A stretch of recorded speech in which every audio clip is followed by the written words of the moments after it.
Pada prinsipnya, kata Prabowo, industrialisasi yang sedang diupayakan Indonesia adalah untuk melindungi sumber daya alam demi kepentingan rakyat.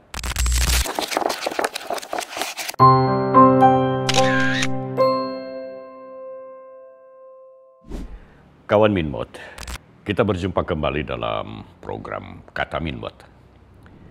Terima kasih untuk Anda yang telah menjadi subscriber setia kami dan Anda yang sering memberikan like, komen, dan share.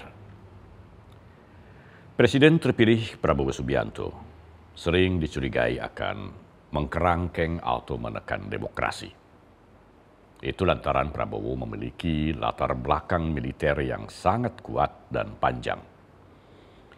Ia mulai berkarir di militer sejak tahun 1974 sebagai Letnan II lulusan Akabri dan berakhir pada tahun 1998 sebagai pensiunan Letnan Jenderal. Tetapi banyak orang lupa bahwa kiprah Prabowo di dunia politik juga cukup panjang. Ia mulai menjadi politisi pada tahun 2004, diawali dengan mengikuti konvensi untuk menjadi kandidat presiden pada salah satu partai politik, namun tidak berhasil. Lalu Prabowo mendirikan partai politik, mencalonkan diri sebagai wakil presiden, dan 2 kali berturut-turut menjadi calon presiden. Semuanya berakhir dengan kekalahan, dan Prabowo menerima kekalahan itu. Barulah pada saat ketiga kalinya Prabowo maju sebagai calon presiden, ia berhasil meraih kemenangan dengan angka perolehan suara mencapai 58% lebih dan meraup 96,21 juta suara pemilih. Prabowo pun kemudian ditetapkan menjadi Presiden Republik Indonesia untuk masa bakti 2024-2029. Jatuh bangunnya Prabowo di dunia politik selama 2 dasawarsa itu membuktikan bahwa presiden terpilih ini sangat menghormati demokrasi. Ia menjalani proses demokrasi dengan sabar, termasuk sabar menerima hujatan demi hujatan serta sejumlah fitnah dan tuduhan, dan menghadapi berbagai upaya yang ingin menggagalkan keterpilihan Prabowo. Semua itu dihadapi Prabowo dengan kepala dingin. Tidak pernah sekalipun ia meladeni serangan-serangan lawan politik yang ditujukan kepadanya. Bahkan setelah ditetapkan secara resmi menjadi presiden terpilih, Prabowo berusaha merangkul lawan-lawan politiknya tanpa dendam sedikit pun. Semua ini sekali lagi membuktikan bahwa Prabowo sangat menghormati demokrasi. Kemenangan Prabowo diraih bukan dengan cara berebut, tetapi dengan meminta mandat rakyat sesuai koridor demokrasi.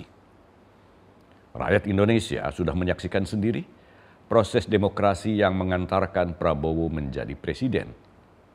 Tetapi para pengamat dan media asing selalu saja melontarkan kecurigaan mereka atas komitmen Prabowo terhadap demokrasi. Seperti pertanyaan yang diajukan Haslinda Amin, jurnalis dan anchor senior dari televisi Bloomberg yang bertindak sebagai moderator pada acara Qatar Economic Forum di Doha. Haslinda saat itu meminta tanggapan Prabowo tentang pendapat sebagian orang yang mengkhawatirkan Prabowo akan menekan demokrasi. Prabowo menanggapinya dengan menyatakan bahwa kekhawatiran semacam itu tidak ada di Indonesia. Rakyat Indonesia sudah memberinya mandat untuk menjadi pemimpin nasional secara demokratis. Some people are concerned, your critics are concerned, you may clamp down on democracy. What do you say to them? Who is concerned? There's some critics who say you may clamp down on democracy. Who is concerned? So you're saying there is no concern about that? Why don't you ask the Indonesian people? I go to elections already 4 times. I go to my people. I ask their consent. 3 times they did not give their consent. This time they gave the consent. Where is the concern about democracy? The concern about democracy is, I think, made up by some people in the press. So that would be us then. Prabowo juga mengutarakan bahwa perhatian terbesarnya sebagai presiden adalah menghilangkan kemiskinan di Indonesia. Untuk itu ia akan menggenjot perekonomian agar terus tumbuh hingga mencapai 8% antara 2 hingga 3 tahun ke depan. Prabowo optimis bahwa hal itu bisa dicapainya karena Presiden Joko Widodo telah membangun fondasi ekonomi yang cukup kuat dan Indonesia adalah negara yang rasio utang luar negerinya dengan produk domestik bruto atau PDB termasuk yang paling rendah di dunia jika dibandingkan dengan sejumlah negara lainnya. Optimisme Prabowo tidaklah berlebihan. Dalam pertemuan tahunan Asian Development Bank atau ADB ke-57 di Georgia, Direktur ADB Jiro Tominaga mengungkapkan prediksinya bahwa pertumbuhan ekonomi Indonesia pada tahun 2024 dan 2025 akan mencapai sekitar 5%. Pertumbuhan itu berasal dari konsumsi rumah tangga dalam negeri yang tetap tinggi, serta kemampuan pemerintah dalam menjaga inflasi pada level 2,8%. Penetapan Prabowo Gibran sebagai presiden dan wakil presiden terpilih untuk periode mendatang ikut mempengaruhi pertumbuhan ekonomi tersebut. Para investor yang sebelumnya bersikap wait and see akhirnya berani memutuskan untuk menanamkan kembali investasinya di Indonesia setelah mendapat kepastian politik dan hukum bahwa Prabowo Gibran akan dilantik menjadi Presiden dan Wakil Presiden Republik Indonesia untuk periode mendatang. Prediksi Direktur ADB atau Bank Pembangunan Asia itu disambut baik oleh Menteri Keuangan Sri Mulyani yang juga optimistis bahwa ekonomi Indonesia akan tumbuh sekitar 5,2% seiring komitmen pemerintah dalam menjaga pertumbuhan berkelanjutan dan stabilitas. Jadi, kawan Minmot, target Prabowo untuk menggenjot pertumbuhan ekonomi Indonesia hingga mencapai 8% dalam beberapa tahun ke depan sangatlah beralasan. Kembali pada talk show antara Haslinda Amin dari Bloomberg dengan Prabowo Subianto di Forum Ekonomi Qatar, Prabowo menegaskan lagi komitmennya untuk melanjutkan hilirisasi. Namun bukan berarti akan melakukan proteksi atas produk-produk yang dihasilkan Indonesia.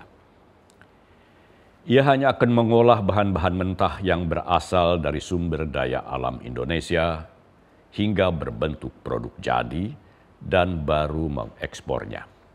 Sebab selama ini Indonesia dirugikan lantaran harus mengimpor produk-produk jadi dari negara lain yang justru dibuat dari bahan-bahan mentah yang diekspor Indonesia. Prabowo menginginkan Indonesia menjadi negara industri yang maju dan tidak sekadar menjadi eksportir bahan mentah. Untuk itu, ia akan mengundang investasi asing agar mendirikan pabrik-pabriknya di Indonesia.